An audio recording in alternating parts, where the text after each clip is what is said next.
Hello everyone, welcome to my YouTube channel Hasnuhana blog.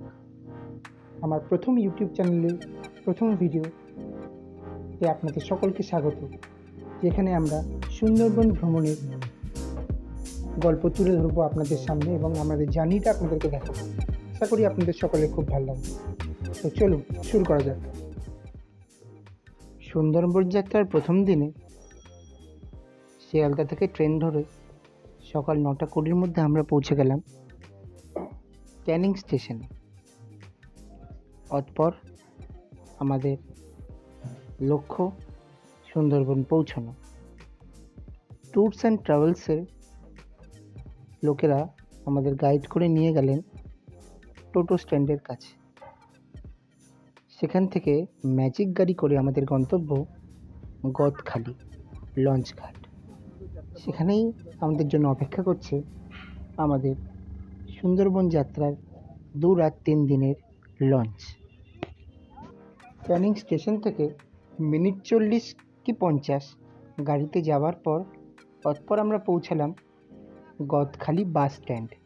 সেখান থেকে মাত্র 2 মিনিট হাঁটা পথ গদখালি ফেরিঘাট, এবং আমরা সকলে মিলে আস্তে আস্তে এগোতে লাগলাম গদখালি ফেরিঘাটের দিকে।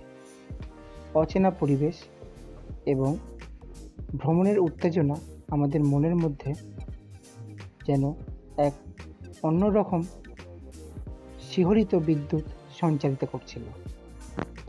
লঞ্চ ঘাটে গিয়েই চারিদিকে শয়ে শয়ে লঞ্চের সারি এবং জলাধার জলরাশি দেখে মন বিচলিত হয়ে গেল।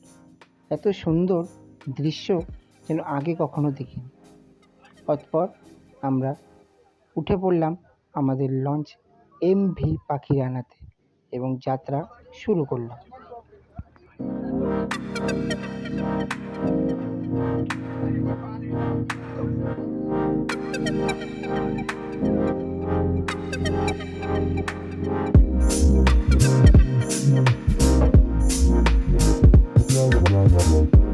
আমাদের লঞ্চ এগিয়ে চলেছে আমাদের প্রথম গন্তব্যের দিকে। এরকম ভ্রমণ অভিজ্ঞতা জীবনে প্রথমবারই হলো, তাই জন্য খুবই উৎসাহিত ছিলাম আমরা সকলে। আমাদের গ্রুপে 9 জন মেম্বার ছিল, আমি এবং আমার পরিবার এবং আমার বন্ধু তার পরিবার। আমরা সত্যি খুব উপভোগ করলাম এই জার্নিটা।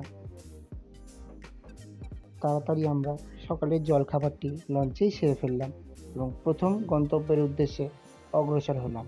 আমাদের প্রথম গন্তব্য ছিল বেকন সাহেবের বাংলো এবং হ্যামিল্টন বাংলো। বেকন বাংলো কবিগুরু রবীন্দ্রনাথ ঠাকুরের স্মৃতি বিজড়িত সুন্দরবনের একটি দর্শনীয় স্থান। বেকন বাংলোর ভেতর অবশ্য সেমন কিছু দেখার না থাকলেও চারিদিকের গাছপালা সবুজায়ন আপনাদের দৃষ্টি অবশ্যই আকর্ষণ করবে। বেকন বাংলোর ভেতরে একটি ছোট্ট পার্ক মতো রয়েছে, যেখানে আপনারা সুন্দর সময় উপভোগ করতে পারবেন। এছাড়াও একটি পুকুর রয়েছে ভেতরে এবং তার পিছনের দিকের রাস্তাতে রয়েছে দুপাশে গাছ এবং মাঝখান দিয়ে রাস্তা, যেটা সত্যি এক অনন্য অনুভূতি আপনাদের নিশ্চয়ই দেবে। বেকন বাংলোর পর আমরা পৌঁছালাম আমাদের দ্বিতীয় গন্তব্য হ্যামিল্টন সাহেবের বাংলো। যেই বাংলোটি অবশ্য আপনাদের বাইরে থেকে দেখে ছবি তুলেই সন্তুষ্ট থাকতে হবে, কারণ বাংলোর ভিতরে যাওয়ার কোনো অনুমতি বর্তমানে নেই। সুন্দরবনের নদীপথের মধ্যে দিয়ে অপূর্ব সুন্দর ভ্রমণ অভিজ্ঞতার সাথে আমরা জলরাশির মধ্যে দিয়ে এগিয়ে চললাম এবং দেখতে থাকলাম চারিদিকে সুন্দর গাছপালা এবং মনোরম পরিবেশ। এই অভিজ্ঞতা আমার ভ্রমণ জীবনে প্রথমবার হয়েছে। এরপর আমরা দুপুরের মধ্যাহ্নভোজন করে নিলাম। আজকে দুপুরে খাওয়াতে ছিল ভাত, ডাল, আলু ভাজা এবং ফুলকপি আলুর তরকারি, চিংড়ি মাছের মালাইকারি এবং ভেটকি মাছের কালিয়া, চাটনি, পাঁপড়। লঞ্চে বসে খাওয়ার এক অনন্য অভিজ্ঞতার সাক্ষী আজকে আমরা থাকলাম এবং খাওয়ার স্বাদ ছিল অত্যন্ত সুস্বাদু। মধ্যাহ্নভোজনের পর আমরা বেরিয়ে পড়লাম আশেপাশে জঙ্গল পথে বাঘ দেখার উদ্দেশ্যে, কিন্তু হা হুতাশ করে প্রথম দিনে আর বাঘ দর্শন হলো না। অতঃপর নদীর ধারে ছোট ছোট বাদর ছানাদের দেখলাম জলে স্নান করছে। লঞ্চে করে আমরা এগিয়ে যাচ্ছি নদীপথে এবং এক এক করে ডাঙা আমাদের পাশ দিয়ে চলে যাচ্ছে। দুপাশে জনবসতি এবং মাঝে নদীপথে আমরা চলেছি।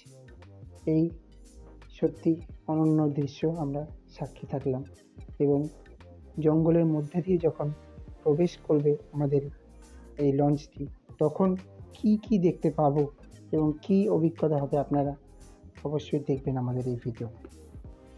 আজ জলপথে ভ্রমণ করেই আমাদের সারা দিনটি কেটে গেল এবং সূর্যাস্ত আমরা আজ লঞ্চ থেকেই দেখলাম। সূর্যাস্ত হওয়ার পর আমাদের লঞ্চ নোঙর ফেলল পাখিরালয়ের কাছে, যেখানে আজকে আমাদের থাকার বন্দোবস্ত হয়েছে। এরপর আমরা পৌঁছলাম আমাদের আজকে যেখানে আমাদের থাকার বন্দোবস্ত হয়েছে সেই জায়গায়, সেই লজে, এবং ঘন অন্ধকারের মধ্যে একচিলতে আলো এবং হঠাৎ দেখতে পাওয়া আমাদের যেন মনটাকে আকর্ষিত করলো এবং গিয়ে আমরা দেখলাম অপরূপ সাজে আমাদের লজটিকে সাজানো হয়েছে। খুব সুন্দর, চারিদিকে রঙিন আলো দেওয়া হয়েছে এবং বসার টেবিল রয়েছে, চারদিকে খুব সুন্দর সাজানো হয়েছে টেবিল চেয়ার দিয়ে এবং খুব সুন্দর লাইট দিয়ে চারিদিকটা সাজানো হয়েছে। এবং আজকে থেকে দুদিন আমরা এইখানেই থাকব এবং যাত্রা করব। এরপর যে যা রুমে গিয়ে সামান্য বিশ্রাম নিয়েই আবার সকলে উঠোনে একত্রিত হলাম, কারণ এখন সময় হয়ে গেছে বাউল গান এবং ঝুমুর নাচের। সুন্দরবন ভ্রমণের অত্যন্ত গুরুত্বপূর্ণ এবং আকর্ষণীয় জিনিস হচ্ছে ঝুমুর নাচ, যেটি সুন্দরবনের লোকাল নৃত্য হিসেবে পরিবেশিত হয়ে থাকে।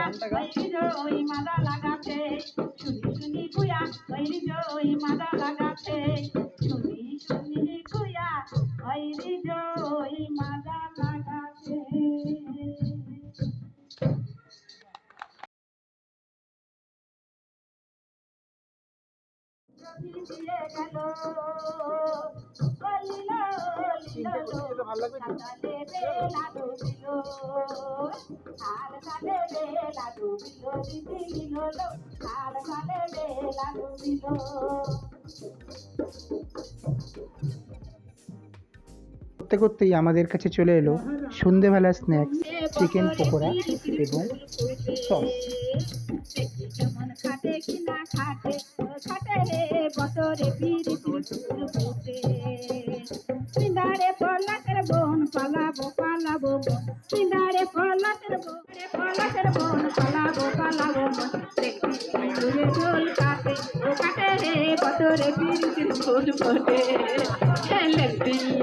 ঢোল কাটে কাটে পতরে পিরিতির ফুল ফুটে, পতরে পিরিতির ফুল ফুটে।